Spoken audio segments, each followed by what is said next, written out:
Hi, everyone. So I wanted to go over a brand audit that I put together, and this is a template that I have, which I can use for clients. I can use it for freelancing. I can use it for any kind of brand, startup, business, you name it. And I figured this would be helpful to share with anyone who maybe wants to audit their own brand, or maybe they are starting a marketing agency and they want to be able to do brand audits. Because what you can do is with a brand audit, you can charge anywhere from $2,000 to $10,000, and some agencies charge hundreds of thousands of dollars for a brand audit.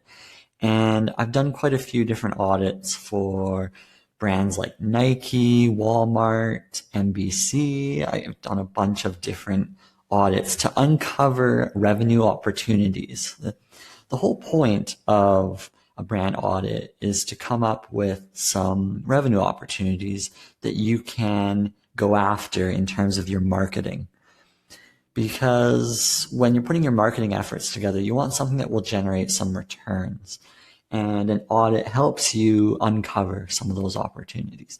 So I think this template will be helpful for plenty of businesses. Anyone that's getting going, they maybe want to do some research on competitors, right? This can be used for competitor analysis. It doesn't have to be your brand. It could be anyone's brand. And I basically compiled about 40 slides. You might not need all the data. I'm giving you a bunch here, and I'm sure the minute I release this video, all the links will be different, but I'll include all the links that are as of this audit. I'll have it all in the description. They might not work, but you can find similar tools out there to help you pull the data. So this is all free as well. These are all links to different data analysis tools that you don't have to log into. You can essentially pull all of this data without using your email address. So that's really handy as well, because then you can train this to any of your staff. It's very easy to use. I've set all this up in Google Slides. You can use PowerPoint, but in terms of collaboration, I really like Google Slides. I've done everything from the circles to the red background. All of that's in Google Slides. And feel free to use whatever you want. I'm just giving this all away because I figure it could be helpful. You could typically charge at minimum $1,000 to do this. So if you are a freelancer, this audit in itself could help you generate that kind of money. Why am I giving this away? Well, because I want people to be able to grow. I want businesses to be able to grow. And I figure, why not? Why not just give all of this away in terms of the layouts and all of that? And people use it, great. And if not, that's okay too. You can certainly customize it to your own ability, but I figured the links would be really helpful. So those will definitely be in the description. And I think that's it. So let's just go through it really quick. And I'll just talk through each slide and talk about what each one means, why it's important, and hopefully that'll help you out. Again, there's about 40 slides, but you don't have to use all 40. You can go down to like 20, and you can make it even more concise. Some people really want data. Depending on the marketer you talk to, they might want a lot of data. I personally like a lot of data, so I think it's helpful. Certainly you could take all these links, put it into a dashboard, and create your own little thing, right? So this is like a presentation format. So if you were maybe doing a sales presentation, you could pull this data and you could be a rock star in the meeting room. That's really the whole intent of this template. But it's good because you can download it as a PDF, send it over by email to maybe your clients or maybe your own team, and you could come up with some ideas from there. So let's go through it. Some of this you might have seen before. If not, great. And just hopefully this all helps. So this is the layout here. I believe that having a logo of the brand is really important on the first slide. So I just have the Google Images link in the bottom here. You can easily go to that, pull the Nike brand, just make sure it's the most current one. So go to their website and check on that logo. Make sure that that is the current one. The worst thing you could possibly do in a presentation is present with an old brand. You want a current brand. That's going to be really helpful in terms of that initial rapport. And I mean, even their website might be out of date. So check around, especially if this brand maybe needs digital marketing. Maybe they're behind on their website updates. Well, take a look around, make sure you've got the most current brand. Okay, so that's the first slide. I've got the name there. At the bottom, you can change it to a company name or what have you. And as I'm going through all this, you'll notice that I really love the Helvetica font. Certainly you could use any kind of typeface that you want, but I'm a very nostalgic kind of person. I like Helvetica. It's a very easy to read type of font. So yeah, and I've got the red theme because that's my favorite color. So here's the details. This is kind of like a summary of the 5 C's. This is what I go through for all the data. The report analyzes the data on consumers, content, community, competitors, conversions. These are important pieces of a marketing campaign. And I go through the data to gather this information. So let's start with consumers.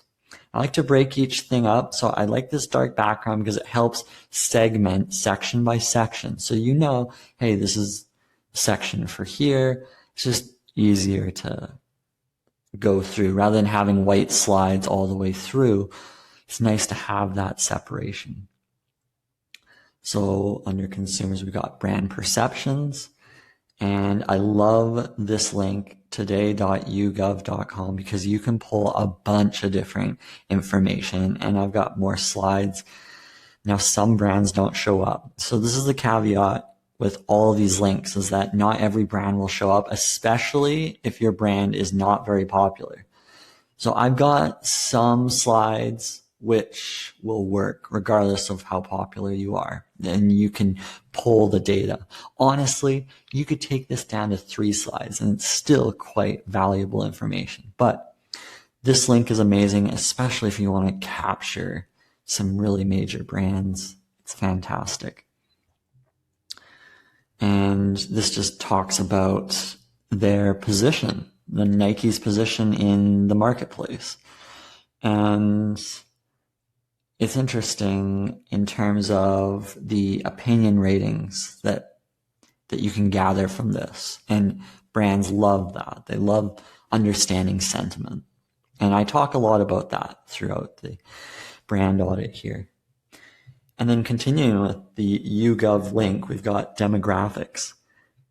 So you can really drill down into basically what kind of demographic you want to go after, like women, millennials, Gen X. Like, it's really interesting to see what's most popular with the brand, and also, again, more opinion breakdowns, which I think is really valuable to see what people are thinking. Interesting that a lot of women think highly positively about Nike, and that's maybe an area to capitalize on, to create campaigns for women and positive campaigns. And I think that's really interesting. Now, can these rankings be improved, especially with baby boomers? I'm seeing here, like popularity among baby boomers. We're sitting at 58% positive opinion. I could see an opportunity to maybe improve around baby boomers who want to be healthy. So there is we've only gotten to 5 slides here. We're already talking about revenue opportunities with baby boomers. Like, this is incredible data, which anyone could just take and say, okay, hey, our next campaign, let's do baby boomer focus, because they're doing quite well in all the other areas. So interesting data. Then we've got consumer interests, again, with yougov.com. That's this is one of my, I believe, going into a presentation or into an audit with the most valuable information up front So this is what I like. People who like Nike, they like hiking. So this is really interesting that we've got hiking at the top here, because I don't see Nike really capitalizing on hiking. To be straight forward with all of this, I just don't see them dominating the hiking area. I think of other brands like there's Merrell, there's a bunch of others that seem to be dominating with hiking shoes and whatnot. Nike doesn't come to mind for hiking. Running for sure. So maybe they could do something with hiking, because they might like Nike, but maybe they're looking for hiking gear, and maybe Nike could provide that. So it's interesting. Popularity. So now we're going to move to Google Trends. Google Trends is great, especially if you're starting out and maybe you want to figure out what kind of business idea to work with. Google Trends is great to find out which keywords are trending. Fantastic little tool to go for. So what you want to do here is look at, now for this I've looked at the past 12 months, but you could look at much longer. I think you can look past maybe 15 years. So that's what I would maybe consider, is going that further distance to see what you want to kind of go for. Now, it's interesting that we have a very stable sort of graph here. And basically that means that it's a stable brand. Like, there's no fluctuations. I find that if there's a lot of fluctuations on the graph, it's a little bit concerning to me. Like, is it a fad? Is it a seasonal thing? That's what you got to look at in terms of the graph. So I like stability. I like a consistent stability. And maybe something happened around sort of September, November, December. I could see that as you're moving towards maybe the beginning of the new year. Maybe people are looking up Nike, they're looking up athletic apparel, they're just trying to figure out how to get fit. So it's really interesting to see how the brand's reacting. Now, I only did it for 12 months here, but in the trends analysis, you can pull up a bunch of different keywords. You can go even more in depth, right? And Google's got fantastic tools for all of this. But it's really helpful to be able to say, hey, past 12 months, how's it trending? Well, what happened here? Like, what was going on to have this spark in popularity? How can we replicate this in other areas? How can we replicate this for maybe summertime, when I would think running would be a very popular thing? Just thoughts that have just come to mind off the top of my head. There's just lots that you can do with this. Consumer search. So again, on your Google Trends, I love this data. You've got search topics, queries related to the brand. So now you can get specific in terms of maybe a product or service that the brand is offering. So you have Nike Air as the top query. And then you've got, Nike footwear. It's dominating. So shoes, footwear, that should be maybe a common thing that keep pushing. But then I've got factory store here. Factory store seems popular. What can you do with that? What kind of promotions can you do for the factory store? Okay, so that was consumers, and some of these 5 C's, they sort of overlap, and you'll see it as we go through. But it's just helpful to have it separated out so that you can kind of get an understanding from piece by piece. So content. I'm going to get into video here. Again, I should make this clear. To pull all this data, I literally just do a screen capture, which you can easily do on your computer. Do a screenshot, crop it, throw it on the slide. It's super simple to put this together. So you go to the link, you get the data, find the data you want, and then you screen capture it. You just drag over the data that you want, and then copy paste it into the slide. So I like looking at video content because I believe video marketing is here to stay. I don't see it changing as we get more into self-driving cars and whatnot. More people will actually be looking at their screens eventually. And we're already seeing massive 15-inch screens in cars. So it would make sense to be able to watch movies eventually while you're driving. So that's not going to be far away. And right now you're not allowed to look at a screen, but once self-driving happens, I could see things changing a bit. And here we go. We've got video. And I believe I pulled this would have been from Facebook. Now you can pull it from YouTube. You can pull, just depending on where they put their videos. YouTube would be a more common one. But it's good because you can look up by most popular videos, see what's happening, and then talk about it. Now, Nike's all about endorsements. So they have a lot of athletes here. They go for the best athletes in the world and they endorse them. And it's great for the brand. That's why they've got Federer here. They've got Michael Jordan. They've got Tiger Woods.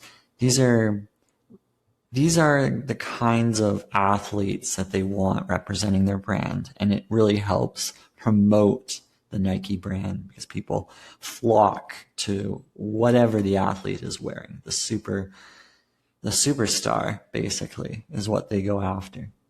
And it's been helpful for views. I mean, you've got millions and millions here, even from Tiger Woods. It's like everyone loves a comeback story. So it's even better if you stick with somebody like Tiger Woods and they make a comeback. It's very popular. And what does that say? Well, that says, hey, maybe Nike should do more in terms of underdogs or comeback stories, right? Maybe they should be doing more segments in terms of that. I mean, why not? It just seems like something that goes viral. Because I always think about what you want to do in terms of a series. So we talk about series content and scheduling. Well, maybe you can start polling all of the comeback stories, all of the underdogs, and start doing a documentary series on these people. And there you go. Now you've got fantastic content for the Nike brand. Just a thought. Content quality. So this is from siteliner.com. And again, it could be like a year from now that all this data is out of date or you can't pull it, but you could always search on Google for content quality tools and you might be able to find it. So, but the links are good starting points to pull that data. So this is good in terms of being able to find out how much duplicate content there is, common content, unique content. So you can see how Nike is promoting their content and do they need fresh content. And there seems to be a pretty good balance in terms of duplicate, common, and unique. I believe the duplicate is fine, but it would be concerning if all of your content was duplicate because then that means you're not doing anything unique and you'll never really stand out. And you want to have a good balance. So that's what they've got here. So that's excellent. If you see anything that maybe is out of balance, maybe there's way too much of one or the other, then that's where you need to try to balance things out. Now, I want to add, though, that maybe your entire thing is content curation. So all you do is create duplicate content for your site. Well, in that case, then maybe you might be 100% on one of these things, and that's okay. Content questions. So this is from Answer the Public, which is a fun site because you just type in some words, you type in the brand, and you've got yourself fantastic little snippets that you can use for future content ideas.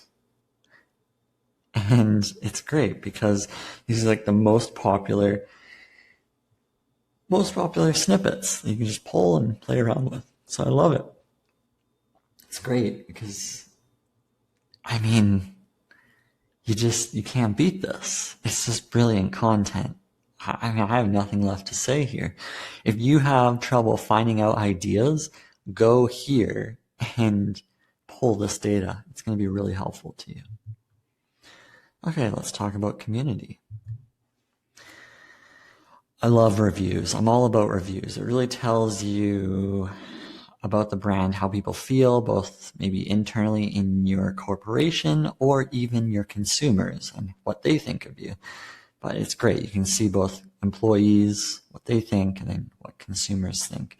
So this is just an example from Glassdoor, and we've got Trustpilot. But I just went to Google, did the brand and then the search to find this, and there you go. It's interesting, though, that, 3.9 out of 10. It's a little bit concerning in terms of customer service reviews. That could be an opportunity for Nike to maybe go there and address that rating. Like, they need more reviews there. Maybe they need like a couple thousand more positive people, or they need to read what's going on and address those reviews. This is all about community, because guess what? A lot of people are typing in Nike reviews. They want to know about what people think about products or what people think about the brand. In terms of the Glassdoor rating of 3.9 out of 5, I'm actually impressed with that, because major brands definitely struggle with this. So that's pretty high, actually. I don't have any concerns with that. Now, you can go further. You could even go to Amazon and pull up Amazon reviews. I mean, you could do so much. Reviews are very important to understanding how the community feels about your brand. Engagement on Facebook. So, this is from Likealizer. And above 1% engagement is good. So this is when you're posting. It's like, how are people interacting with you? Are you just posting and it's just a ghost town? And if it is a ghost town, well, how can you adjust things?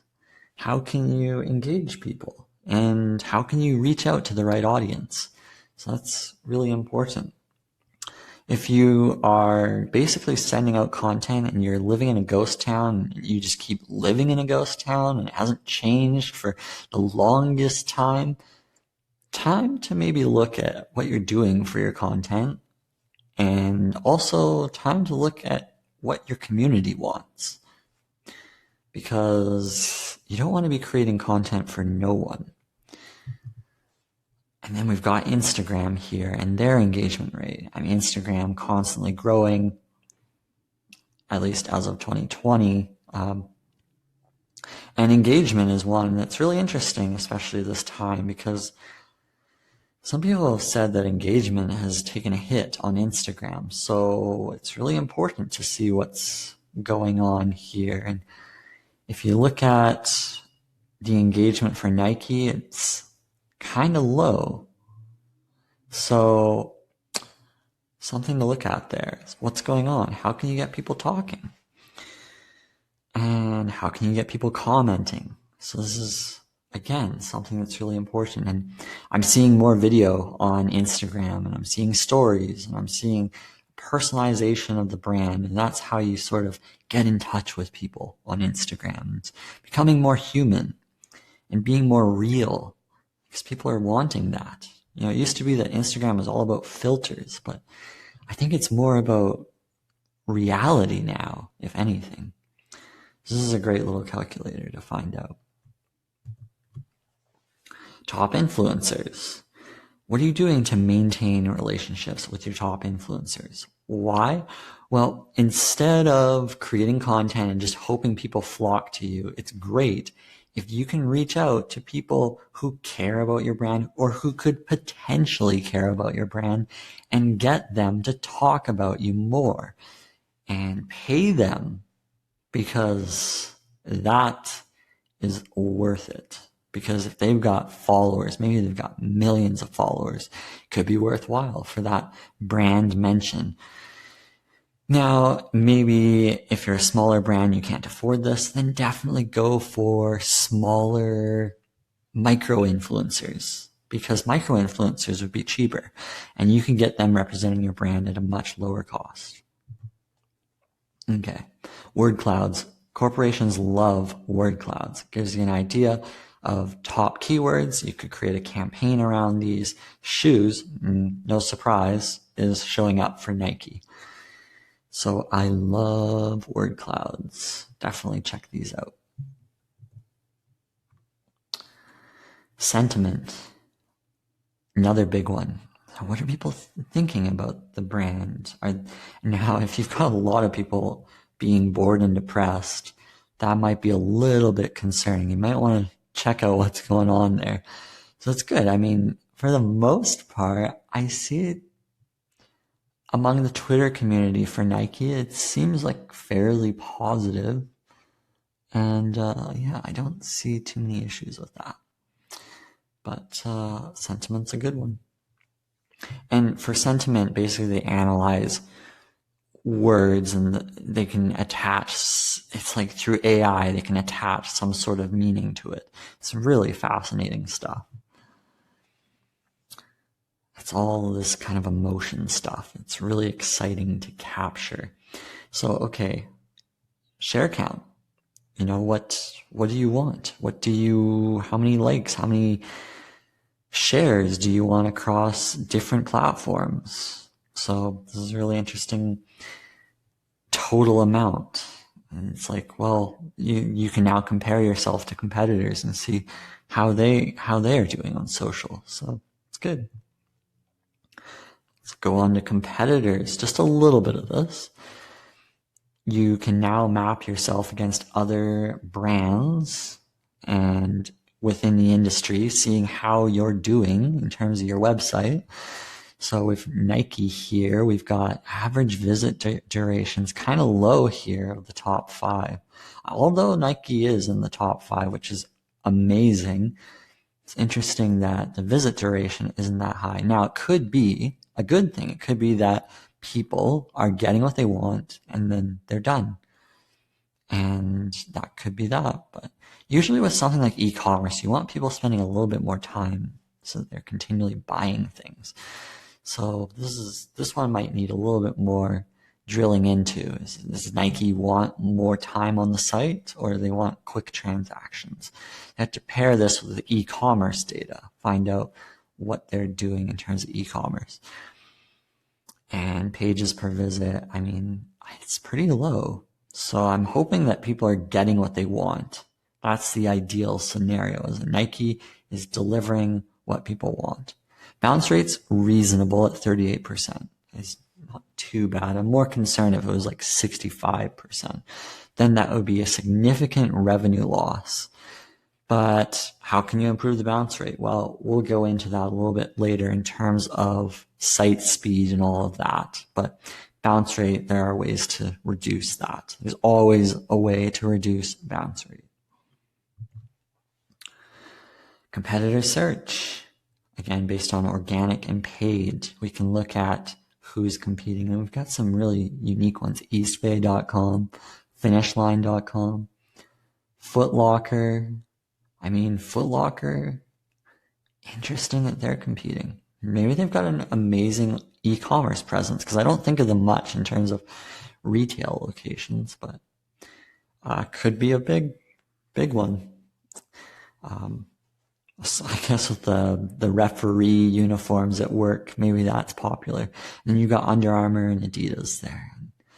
Just some interesting things to keep in mind. So what are they doing? What are these brands actually doing? Because maybe you didn't know that these were competitors in terms of search.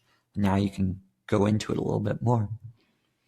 Keyword competition. Again, it's kind of breaking down what each brand is paying for, what they're competing for in terms of words and overlap. There seems to be some overlap here. Nike's pretty dominant, but yeah, this is like the top 2 for each one. So as competitors, it's good detail. Conversions. Now there's a lot here. We've got organic search keywords. We've got SEO clicks, click value, it's really interesting data to really just look at. Inbound clicks from Google, paid keywords. So if they're into paid advertising, you can get into this. How long they've been into AdWords. And are they even using AdWords? A lot of this data might not even be there if you're not into this. But it's good data to look at. To see that there's so much inbound from Google search, it's really fascinating just to see that. And it just shows, like, if you want to build a brand, organic's the way to go. I mean, I could look at Tesla as another example where they don't really do any paid. It's all organic. That's really the way to go. Let's look at email reputation, the quality of the domain reputation. This affects how you're doing your email marketing campaigns and how your emails get delivered. It's really critical stuff here. Email volume. It's percentage of the world's total email sends. So 5 equals 0.001% of world volume. I don't know if this is really that relevant, but hey, if you see some spikes or whatnot, that might be interesting. It's always nice when emails are being sent around and your brand is mentioned into it. So this is super intelligent information that is getting pulled here. Page speed. So this is going to help with revenues, especially if you're e-commerce. Speed equals revenue. I mean, most websites are losing half their visitors during page load, which is just crazy to think of. So Nike's okay at 81 out of 100 in terms of page speed. You definitely want to look at your mobile speed. So check out the developer tool, do the analysis, and figure out what you're ranking at. I think it's really important to lock this down. And how can you improve? Well, let's look at the speed checklist. These are all the different things you can do just off the top of my head in terms of what you can improve. The easiest one without doing any technical stuff is to optimize the images. So you can compress the images through easy little tools online, like Tiny PNG is one of them. So you can compress those images. And I'm sure there are things that you can do on the server backend to even go a little further. But that could be most of the problems for people would be the images are too large. So see about compressing that. Site stats. Analysis of the SEO and social media connectedness to your website. I love this detail because you can just look at some of the perhaps the flaws of your website and its connection to everything. And you can address these fairly quickly, especially Twitter. Oh, Nike doesn't have Twitter mentioned. Well, maybe they need to have a Twitter account on their website. And that's going to help maybe in terms of their domain authority and whatnot. Just having that connectedness is important. For the most part, it's okay. Popularity is a little bit concerning. It means the website could be a little bit more out there, I would say. This is like world rankings. Amount of content. Well, maybe they can work on creating more long-form content on their website. I'd have to look at the blog to really see what's going on there, but a few opportunities. Absolutely. I love this one though. I always go to it. nibbler.soaktide.com. Yeah. Keyword research. So suggestions for keywords related to the brand. You can get into search volume competition. You can figure out, hey, what should we go for?